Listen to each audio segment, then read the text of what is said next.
बिस्मिल्लाहिर्रहमानिर्रहीम। अस्सलामुअलैकुम फ्रेंड्स, मैं हूं राशिद राजपूत और आज का हमारा टॉपिक है फार्मास्यूटिकल सेक्टर का एक स्टॉक है सरल। जी, तमाम दोस्त जानते होंगे सरल के बारे में। तो बदकिस्मती से ये स्टॉक कुछ अरसे से तकरीबन पिछले एक साल से डाउन ट्रेंड में जा रहा है। तो आज बात करेंगे हम सरल के बारे में और आज हम इसके बारे में इसकी वजूहत जानने की कोशिश करेंगे कि क्यों ये डाउनवर्ड जा रहा है, और सेकंडली इसके फंडामेंटल डिस्कस करेंगे, और इसके बाद इसकी जो रिस्क टू रिवार्ड रेशो है वो मैं आपके साथ शेयर करूंगा, और लास्ट पे मैं आपके साथ शेयर करूंगा क्या इस पोजीशन में इसमें इन्वेस्टमेंट करनी चाहिए या कि अभी इंतज़ार करना चाहिए मज़ीद। तो आइए जानते हैं इसके बारे में। तो इसका जो फ्री फ्लोट है वो 45% है, अच्छा फ्री फ्लोट है। तो अगर बाकी इसके जो 52 वीक का जो लोएस्ट है, ऑलमोस्ट यही 5 साल का लोएस्ट है 65.67, और जो 5 साल का हाई लगाया है इसने सरल ने वो 316 के करीब है। ये देखें चार्ट लगा हुआ है, ये देखें 316 नहीं सॉरी 382 के करीब जो इसका 5 साल का हाई है। तो आज की जो इसकी क्लोजिंग है वो है 66.01, यानी अपने 5 साल बल्कि 7-8 साल के लोएस्ट तरीन रेट पे आज इसकी क्लोजिंग हुई है। इसकी वजूहत क्या है वो आगे चलकर हम जानने की कोशिश करते हैं। तो इसका जो वॉल्यूम अच्छे ही होते हैं ऑलरेडी।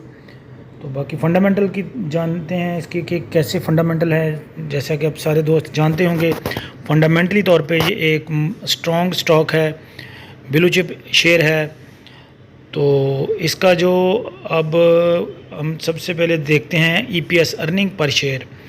तो अगर हम इसकी जो मैंने साइट से देखी थी हिस्टोरिकल अर्निंग पर शेयर देखें तो 2018 की जो अर्निंग पर शेयर थी वो 14 पॉइंट समथिंग थी, 2019 की कम होके 12 पॉइंट समथिंग हो गई, और फिर 2020 की मज़ीद कम होके 11 पॉइंट समथिंग हो गई।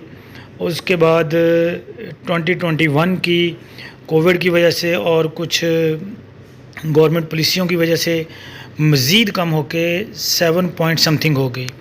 और अब जो रिसेंट इनकी जो अर्निंग पर शेयर है 2022 में वो 7 रुपये से भी कम होके 6 रुपये समथिंग हो गई है। तो ये लगातार इसकी जो EPS है वो डिक्लाइन का शिकार है। किसी भी स्टॉक की अर्निंग का यूं मुसलसल डाउन होना ये अच्छा साइन नहीं है। तो लेकिन ताहम फिर भी ये काफ़ी अच्छा इसके फंडामेंटल काफ़ी अच्छे हैं।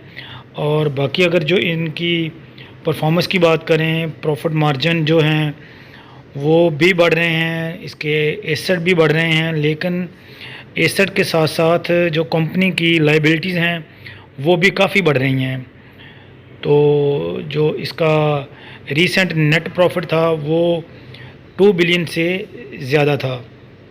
तो बाकी इसकी जो पेआउट्स की बात करें तो इस साल तो कंपनी ने कोई डिविडेंड अनाउंस नहीं किया 2022 में, लेकिन 25% बोनस शेयर दिए हैं, और मुसलसल 4-5 साल से कंपनी डिविडेंड भी दे रही है और साथ में बोनस शेयर भी दे रही है। 2018 में 5%, 19 में 2.5% और 2020 में 2.5% डिविडेंड दिया है। उसके बाद 2021 में 2% डिविडेंड और 30% बोनस शेयर दिए हैं। तो पेआउट के लिहाज से भी ये कंपनी ठीक है। तो बाकी अगर हम इसकी वैल्यूएशन की बात करें तो इसकी जो बुक वैल्यू है वो आप देख सकते हैं 79.42 पे इसकी बुक वैल्यू है। यानी कि अभी इसकी जो प्राइस टू अर्निंग है वो है प्राइस टू बुक वैल्यू है 0.83, यानी ये अपनी बुक वैल्यू से थोड़ा नीचे ट्रेड हो रहा है। और अगर हम इसकी रेशो की बात करें, करंट रेशो की बात करें, तो वो आप देख सकते हैं जो इसके करंट लायबिलिटीज़ हैं वो अगर एक है तो करंट एसेट 1.66 हैं, यानी करंट लाइबिलिटीज़ के मुकाबले में करंट एसेट ऑलमोस्ट डबल है। ये एक अच्छा साइन है।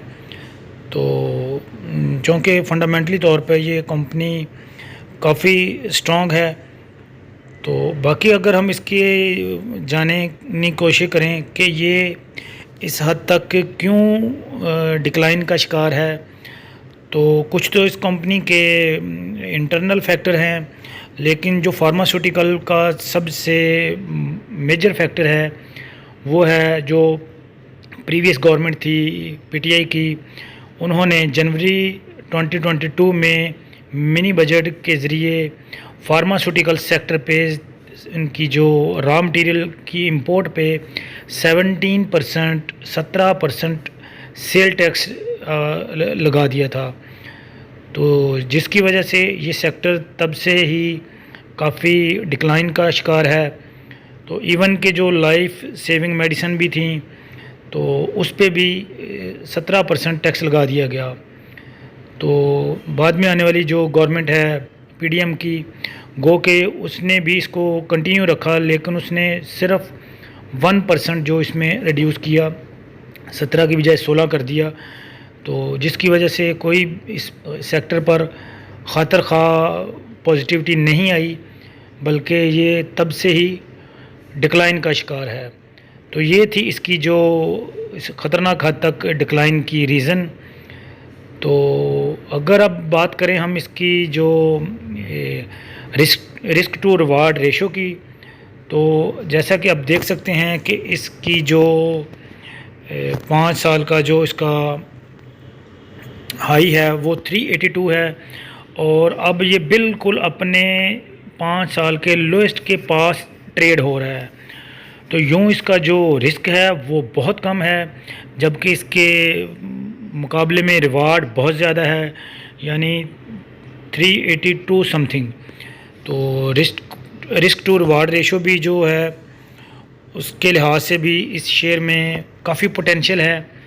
बाकी आप टेक्निकल देख सकते हैं। टेक्निकल में बात करें तो आरएसआई की बात करें तो ये आप देख सकते हैं 25.13 पे आरएसआई है, बाय की कॉल है, और ये नीचे जो दूसरे इंडिकेटर्स हैं उनकी भी बाय की कॉल है। आरएसआई जो है वो आप देख सकते हैं कि काफ़ी ओवरसोल्ड है, यानी इसको एक्सट्रीमली ओवरसोल्ड कहा जाए तो बेजाना होगा।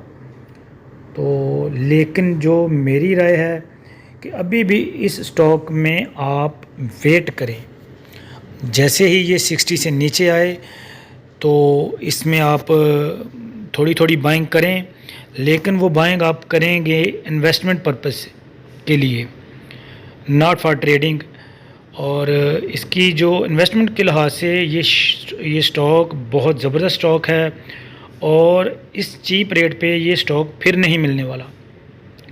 तो अगर आप इसमें बाइंग पोजीशन बनाते हैं 60 से नीचे, तो जैसे ही फार्मास्यूटिकल सेक्टर चल पड़ा, और तो यकीनन इस स्टॉक में बहुत पोटेंशियल है, इसके फंडामेंटल बहुत अच्छे हैं, और ये यकीनी तौर पे आपको विद इन 6 मंथ ये 200 से 300% गेन दे सकता है, क्योंकि इस चीप प्राइस पे ये स्टॉक 7-8 सालों में पहले कभी नहीं आया, इवन के कोविड में भी नहीं आया।